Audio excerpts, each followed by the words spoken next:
You put down the bowl. Your dog walks over, sniffs it, and then looks back at you like you just handed them a bill they didn't ask for. So you add chicken, maybe a little broth, whatever's in the fridge that'll end the standoff.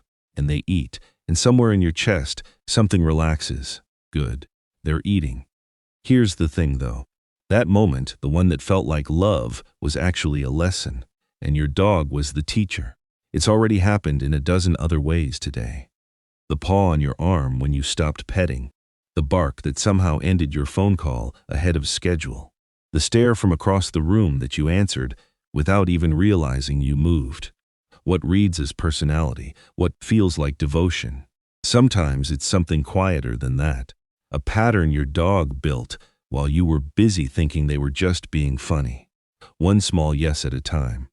And the part that gets people, the part that's hard to sit with, is that it's not making them happier. Welcome to Perfect Living. Same bowl, same kitchen floor, same food you've put down 100 times. Your dog sniffs it, looks back at you, and walks away like the whole thing is beneath them. And you, because you love them, because you just want them to eat, you open the fridge. A little chicken, some broth, maybe that expensive topper that costs more per serving than your own breakfast. Suddenly the bowl is acceptable. They eat, you sigh with relief. But your dog didn't just eat dinner. They confirmed a theory. Because here's the thing about dogs. They are not dramatic. They are not emotional. They are precise. They run cause and effect like a quiet experiment, and they remember results. If waiting at the bowl produces something better than what's in the bowl, they will wait. Every time, without fail, without guilt, not because they're manipulative, not because they're spoiled in some villainous way, because it worked. The problem isn't that your dog likes chicken.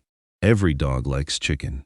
The problem is what they now believe chicken is not a treat, not a bonus, the starting point, the floor of what dinner means. And a dog who lives in a world where ordinary is always upgradable, that dog can't quite settle into ordinary. There's always a low hum underneath it, a waiting, a monitoring. Is this actually what I'm getting, or is something better coming? That's not peace. That's a dog running background software you didn't install on purpose. One thing, because it matters, if your dog stops eating and something feels off. If they seem tired, uncomfortable, different in any way. That's a vet conversation, not a behavior conversation. What we're talking about here is a healthy dog holding out because they cracked the code. One needs a doctor. The other needs a different response from you. The bowl is the bowl. That's actually the kindest thing you can give them. Not the upgrade, but the certainty. Because a dog who knows exactly what to expect doesn't have to manage you. They can just eat and go lie down somewhere and be a dog. But food, you can see that. You can see the bowl, the walk to the fridge, the transaction happening in real time. What you can't see is what happens when the whole house is dark and you're unconscious. 3:17 a.m. You're gone. Deeply, completely gone. The kind of sleep that has no shape to it. And then there's a sound, small at first, a whine, then paws shifting. Then something cold and wet pressing under your hand in the dark, or you open your eyes and your dog is just standing there, perfectly still, staring at you, like a furry apparition with an agenda. You get up, because of course you do. Maybe they need out. Maybe something's wrong. You're a good owner. You go check. And then your dog wanders into the kitchen, sniffs the floor, looks at you, and lies back down. Whole emergency over. Except there wasn't one. Most people explain this away so fast. Small bladder, sensitive. Just wants company, and look, sometimes that's true. Puppies, older dogs, dogs going through something, they genuinely need you. That's always worth taking seriously. But a healthy adult dog who does this on a Tuesday and a Thursday, and then again the following Monday, that's not need. That's scheduling, and here's the part that's hard to explain until you feel it. Dogs don't learn from what you intend. They learn from what you do. So when you ignored the whine for 10 minutes and then finally got up on minute 11, not because you wanted to, but because you were exhausted and the path of least resistance was just to go check, your dog didn't file that under, sometimes no.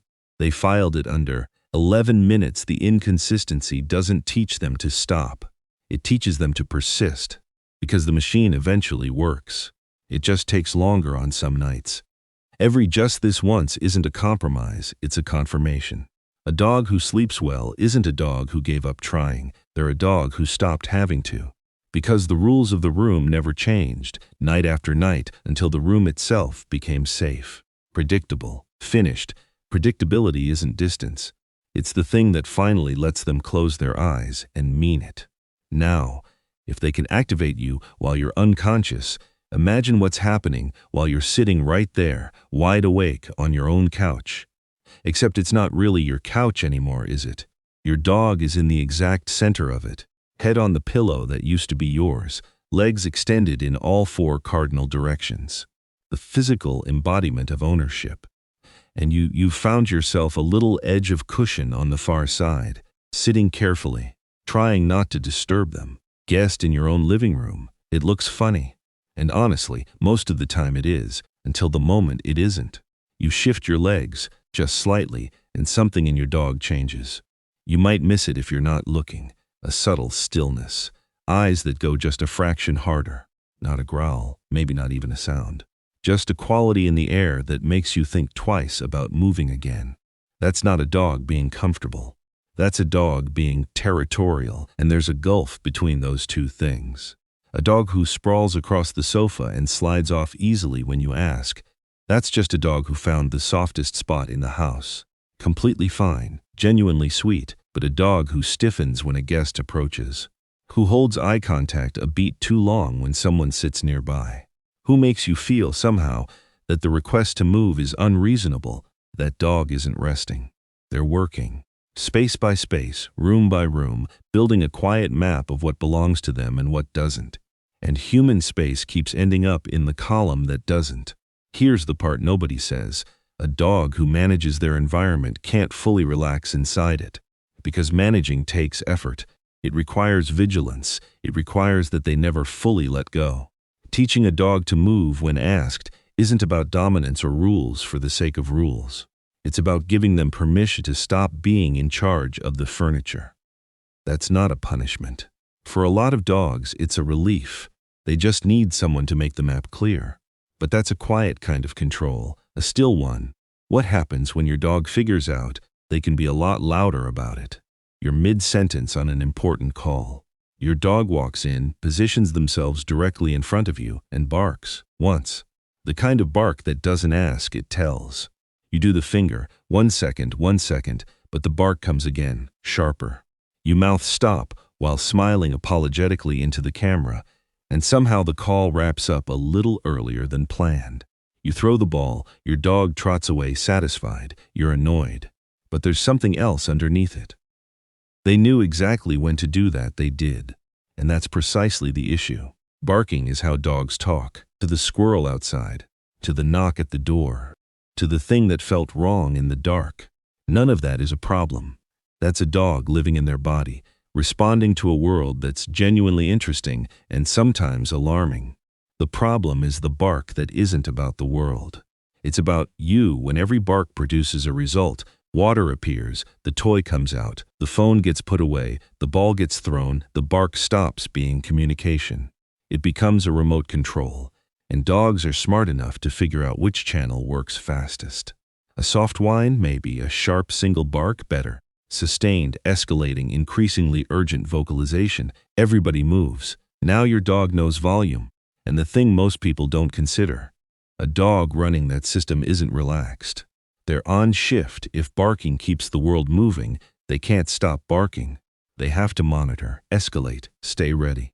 That's exhausting. In a way that looks like energy but feels like anxiety. When you stop rewarding the demand and start rewarding the quiet, they don't feel ignored. They feel off-duty, for the first time in a while maybe. Quiet works. Turns out that's all they needed to learn. But we've been inside long enough, because everything we've just talked about, the negotiating, the managing, the testing, it all clips onto the leash and walks right out the door with you. The second the leash goes on, your dog is already gone, not physically, but mentally, they've left. Head forward, body forward, pulling before you've even turned the handle. You open the door and you are immediately a counterweight, being dragged down the street by an animal with a very clear itinerary that you were not consulted on. To the tree, you follow. Across the street toward that dog, you follow. Into someone's front yard, because there's a smell that apparently cannot wait. You step apologetically onto their lawn while your dog presses their entire face into the grass, like they're reading something urgent. He just loves his walks, he does. That's the part that makes this complicated. The outside world is extraordinary for a dog. Everything you can't smell, they can. Rain from 2 days ago, a dog that passed through at noon, food from a can someone threw away on Tuesday. It's not a walk to them, it's an archive, rich, overwhelming, endlessly interesting. But there's a difference between a dog reading that world and a dog being pulled through it. One is fulfillment, the other is compulsion. And you can feel which one it is through the leash, whether it's a conversation or a tow line. When pulling always reaches the destination, your dog never learns the thing that matters most outside. That impulse and action don't have to happen at the same moment. That you can want to go somewhere and wait one beat. That beat, that pause, is what keeps them safe near traffic. What keeps them from going over threshold around other dogs. What turns a chaotic drag into something that actually feels good for both of you. A dog who glances back at you mid-walk isn't being polite. They're in partnership. The sniff, the pause, the check-in, that rhythm is the whole point. Not control, contact. Your dog can have the whole world on that walk, just not alone. But this, the inability to pause between the impulse and the action, it's not just a walk problem. It shows up inside, the moment you open your mouth and say a single word. Come. Your dog looks at you, now coats something, stays exactly where they are. You say it again, louder, as if that changes the math, still nothing. And then, your hand drifts just slightly toward the treat jar, and your dog is suddenly sprinting across the room, sitting perfectly at your feet, eyes enormous, body vibrating. You hand over the treat. Good dog, except your dog wasn't confused by the first command, or the second. They heard you both times. They just didn't find the offer compelling enough to move. And the moment the payment became visible, they moved. That's not training. That's negotiation, and your dog just won the round. It happens accidentally all the time. You ask, they ignore, you repeat, still nothing. You produce the treat, they comply, and because they complied, it feels like it worked. But what they actually learned is, hold out until the terms are visible. The treat isn't the reward for the behavior. The treat is the entry fee. In your living room, that's an amusing quirk. On the side of a road, it could matter more than almost anything else.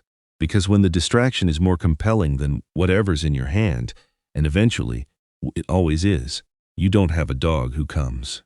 You have a dog who negotiates, and negotiations take time you might not have.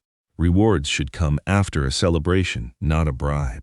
A dog who trusts that good things follow good choices has something like a more durable than a Pavlovian response to a rustling bag. They have a reason to listen that doesn't depend on what you're holding. That's the relationship.